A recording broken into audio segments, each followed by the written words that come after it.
Hello everyone, I welcome you all again in the lecture of IC engine fuel and lubricants, and this is the lecture for engine emission and control.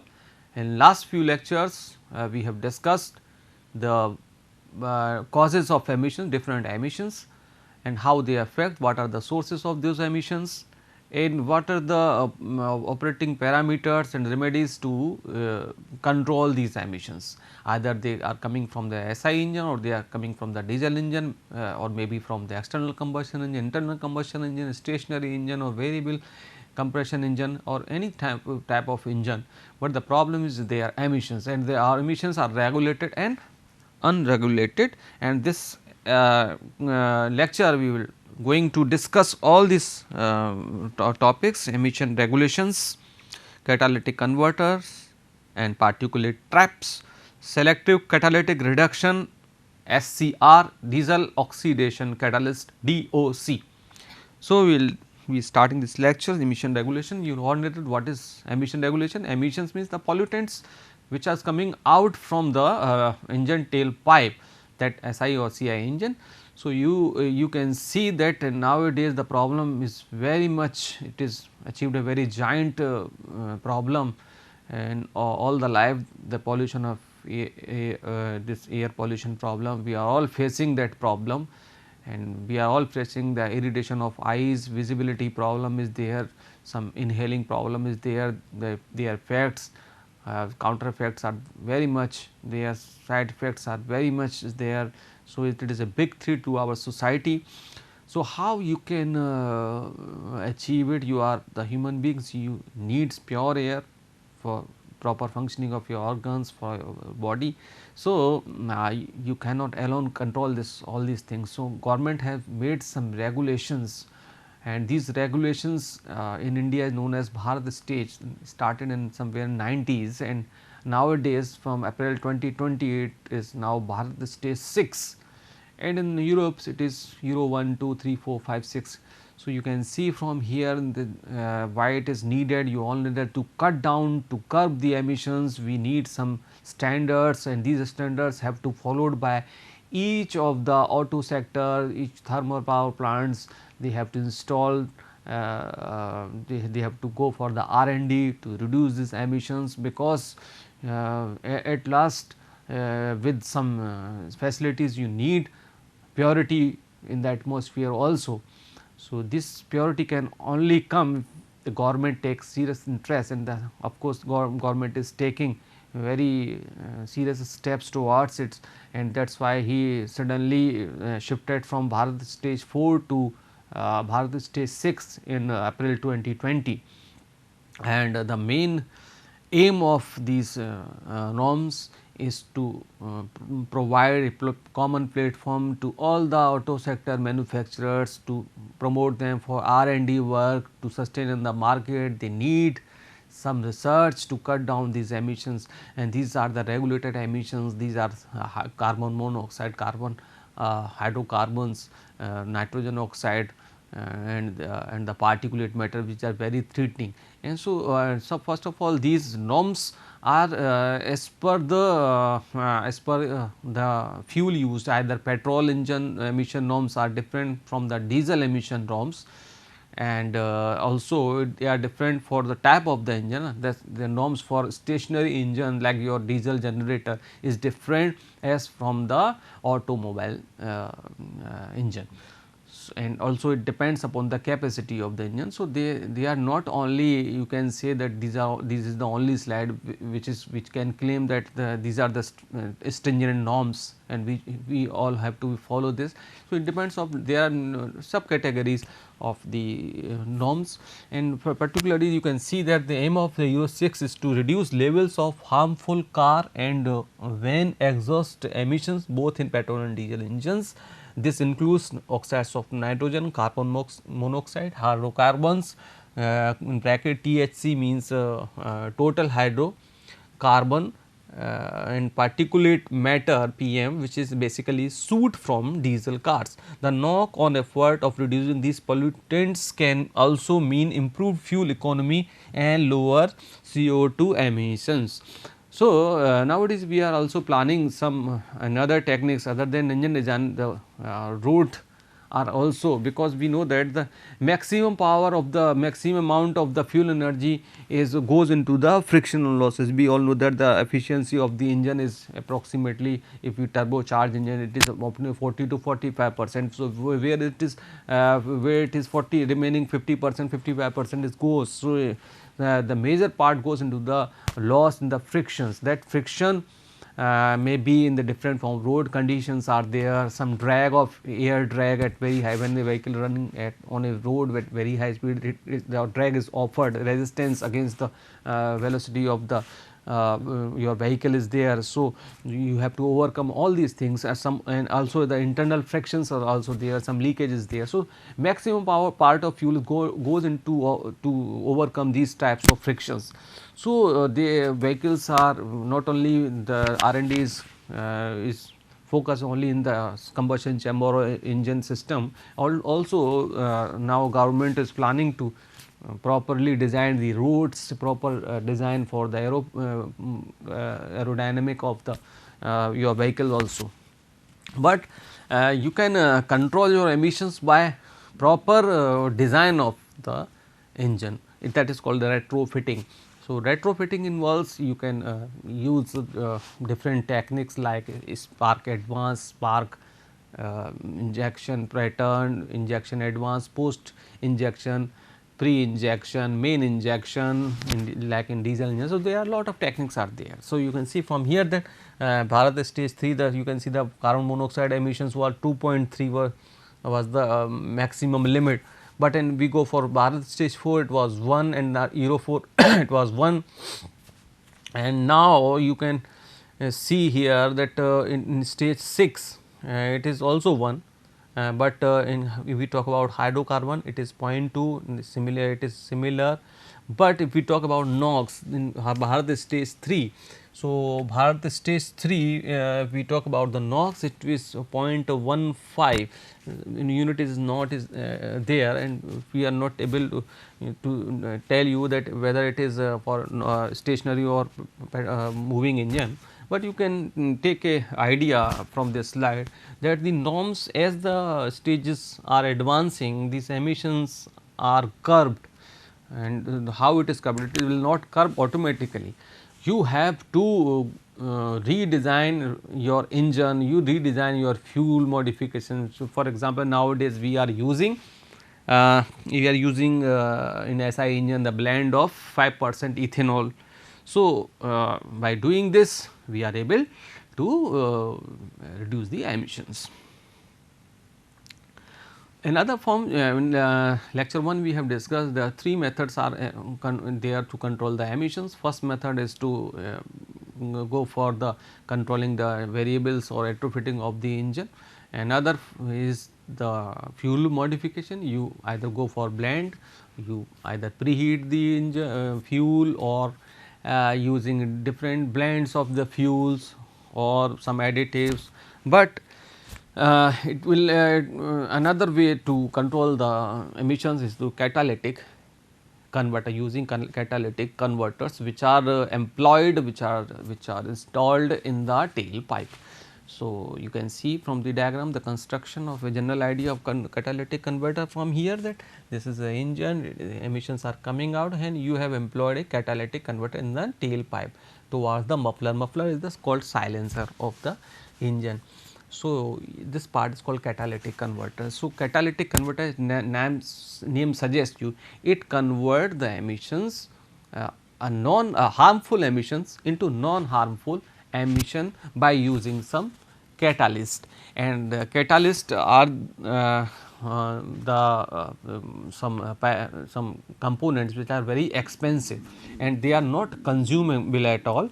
They are having lots of age, its life. So, you cannot see that you need refilling it is not required. So, the most effective after treatment for reducing engine emission is the catalytic converter, found on most automobiles and other modern engines of medium or large size. Carbon monoxide and hydrocarbon can be oxidized to carbon dioxide and H2O in exhaust system and thermal converters if the temperature is held at 600 to 700 degrees Celsius, which is very important because the temperature for proper functioning of the catalytic conversion we need a temperature range. So, this is 600 to 700 is the range for the catalytic converter, because in exhaust pipe this temperature we have to sustain for proper working of the catalyst. If certain catalysts are present at and the temperature need to sustain these oxidation process and reduce to 250 to 300, making for a much more attractive system. For nowadays we are able to go for the new R&D that we do not need this type of higher temperature. This catalytic converter can be work between this 250 to 300 degrees Celsius range also. So, a catalyst is a substance that accelerate a chemical reaction by lowering the energy need for it to proceed. The catalyst is not consumed in the reaction and so functions indefinitely unless the degraded by heat, age, contaminants or other factors. Now, you can see the types of converters. So, converters types of catalytic converters is of it is of two types. Two-way catalytic converter, which is usually control two emissions, carbon monoxide and hydrocarbon emissions by oxidation. And third one is a three-way catalytic converter, which controls CO and hydrocarbon by oxidation as well as NOx by reduction, because the conversion is from harmful to non harmful. So, we need two types of converter in two-way catalytic converter. We only need one oxidizing catalyst, and in case of three-way converter we need oxidizing as well as reducing catalyst.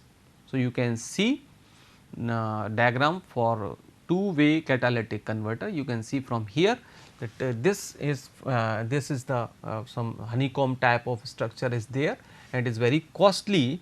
It is a block of platinum or palladium oxidizing ceramic block, and they are properly sealed into the path of the flow, and the exhaust pollutants from the engine is coming out at some temperature, and for two-way catalytic only CO and HC are used.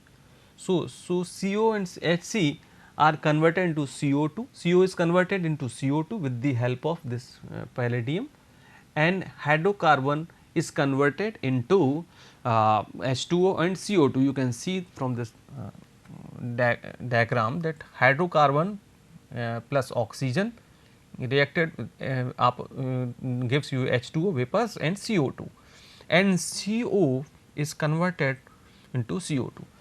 So, this is the oxidizing type of thing.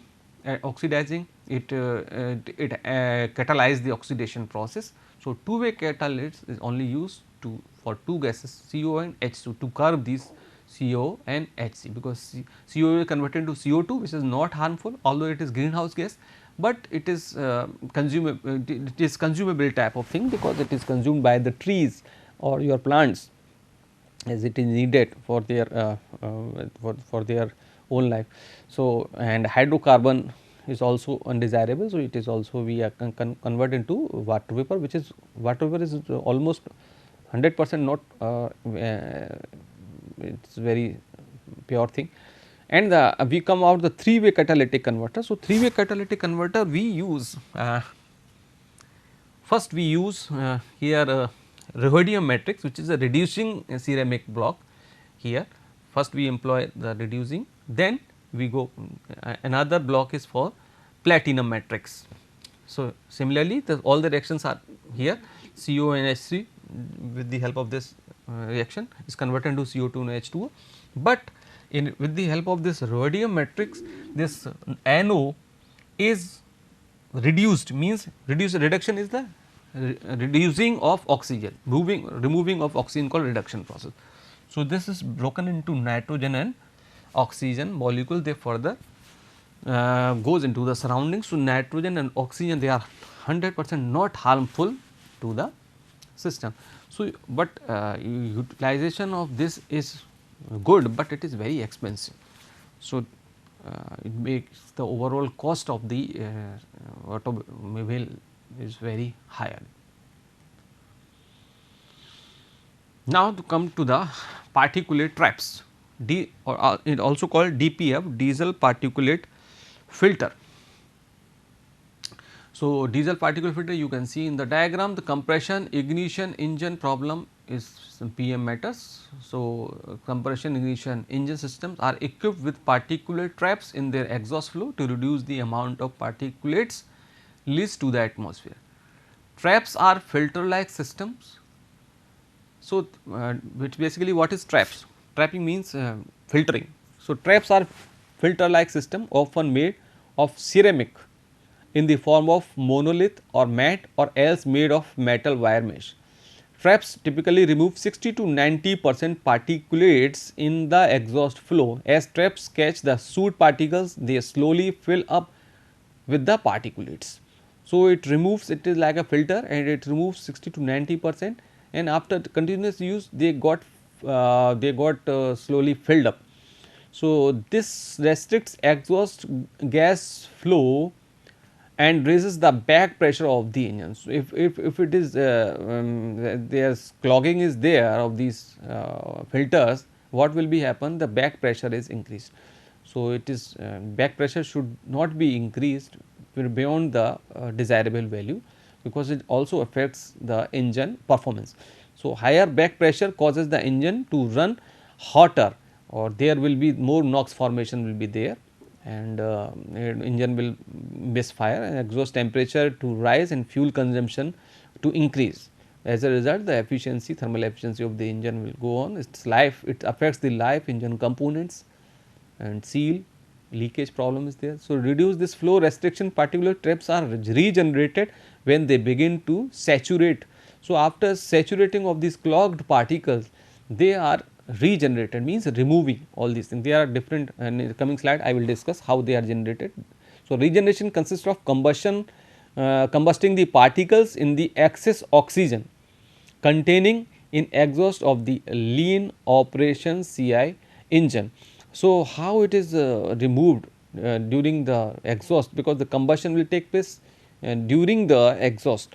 So, it is combusted, because you know that nowadays we go for 3 types of combustion in the similar engine: pre-mixed combustion, pre-cylinder, pre-combustion chamber, then main combustion, and then post combustion. So, we increase the post combustion, we increase that post combustion, and because of the post combustion the temperature at exhaust is increases. Because of the higher temperature at exhaust, these particles which are clogged in the filters are get burnt out. You can see from this diagram that particulate traps, diesel particulate filter, you can see one by one they are DPF filter material, corroborate wall flow filters, silicon carbide wall flow filters. These are the metals for DPF filter materials, silicon carbide and corroborate. And where it is employed, you can see after catalytic converter, it is employed somewhere here. Here it is employed before the turbocharger. After that, turbocharger is employed, and this is the cut section of the TPF. You can see that it is this particulate, black dots are showing the particulates, and these are the red and blue are the showing the gases, and these gases are moving from here, and they are some holes are there. So, they are coming in this way also, in this way, in this way, in this way, and this way they are coming, but after some time here you can see these are the clogging of the particles is there, which deteriorates its life and its functioning. So, this is the some devices also nowadays in very expensive cars. You can easy to read all the exhaust pressures and all the RPMs and mileage at a running condition also. So, you can see that differential pressure sensor is employed at these 2 points, which measures the pressure difference. If this pressure difference is remain at the desirable condition, then there is no problem.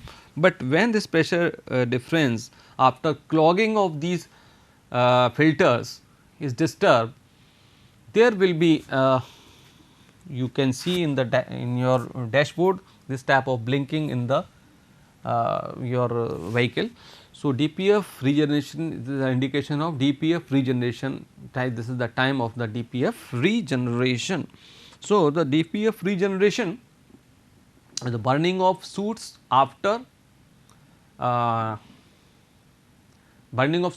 full storage capacity particles in the filters. It is of three types: spontaneous, dynamic, service.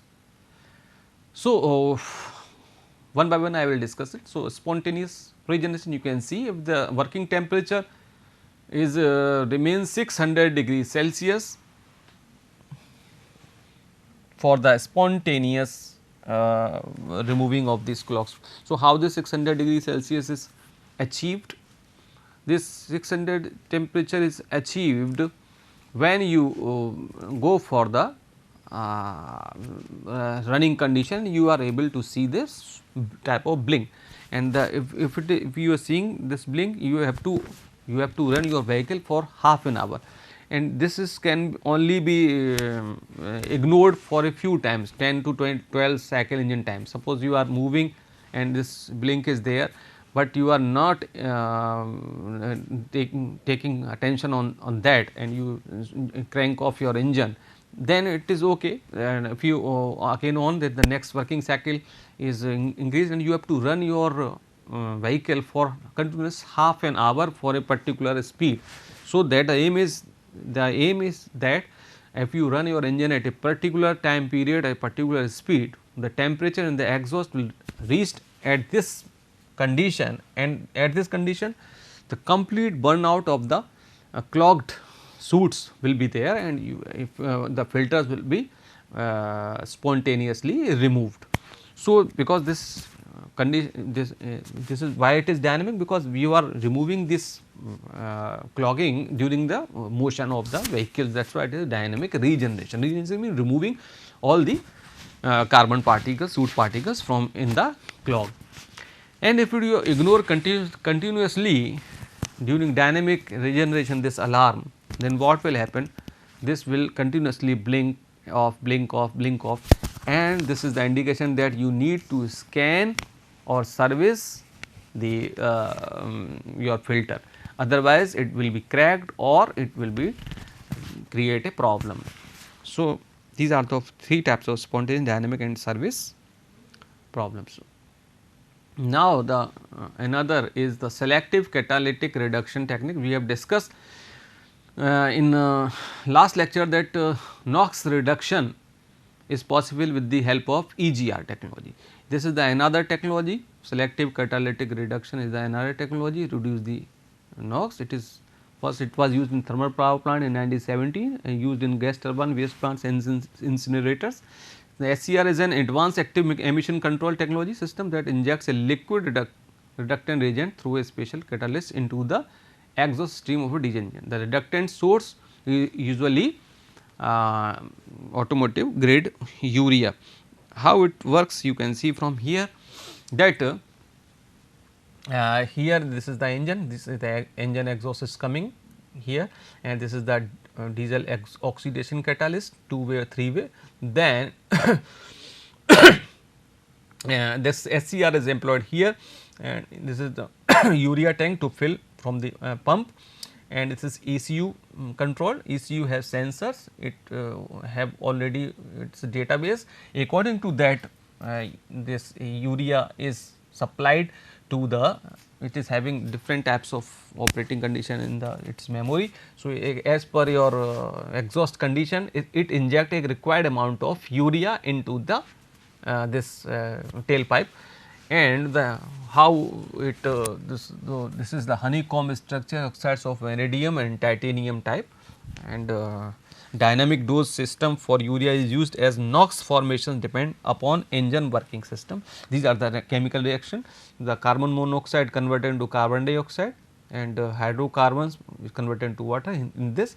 And here what happens, this is the urea reacted with the water vapor and converted into CO2 and ammonia, and this ammonia which is coming out from here is reacted with the oxides of nitrogen into nitrogen and 3H2O. So, the purpose of this selective SCR is to convert from NOx to nitrogen, from harmful to non harmful combustion, and you can achieve also this with the help of some EGR techniques also. So, why SCR is important? SCR technology is one of the most cost effective and fuel efficient technology available to help reduce diesel engine emissions, and all heavy duty diesel trucks engines produced after January 1, 2010 must meet the latest EPA emission standards, among the most stringent in the world. So, why SCR is important? A system can also combine with the diesel particulate filter to achieve even greater emission reduction for PM, and we are using SCR technology that help for off road equipment meet these stringent emission standards also. So, this diesel oxidation catalyst. So, diesel oxidation catalyst we have discussed this DOC in short. It converts CO and CO2, CO into CO2 and hydrocarbon into CO2 into water, and these are the DOC benefits: CO hydrocarbon reduction up to 90%, particulate matter reduction up to 50%, can work with high sulfur fuel. With the help of DOC you can because sulfur can be converted into sulfur dioxide. So, we can use high sulfur fuel move up to 500 ppm and can activate at lower temperature for CO and hydrocarbon emission, and proven low cost technology, and performance is also affected by catalyst operating conditions, specifically temperature and chapter. So, high performance tends to lie with the certain condition ranges and operation outside these boundaries often leads to catalytic deactivation, and you can burn your engine lean also. So, the despite of using DOC, so we are able to reduce your emissions, to curb your emission. So, this was all about in this lecture. So, we have completed the emissions in the IC engine and its control technique. Thank you so much.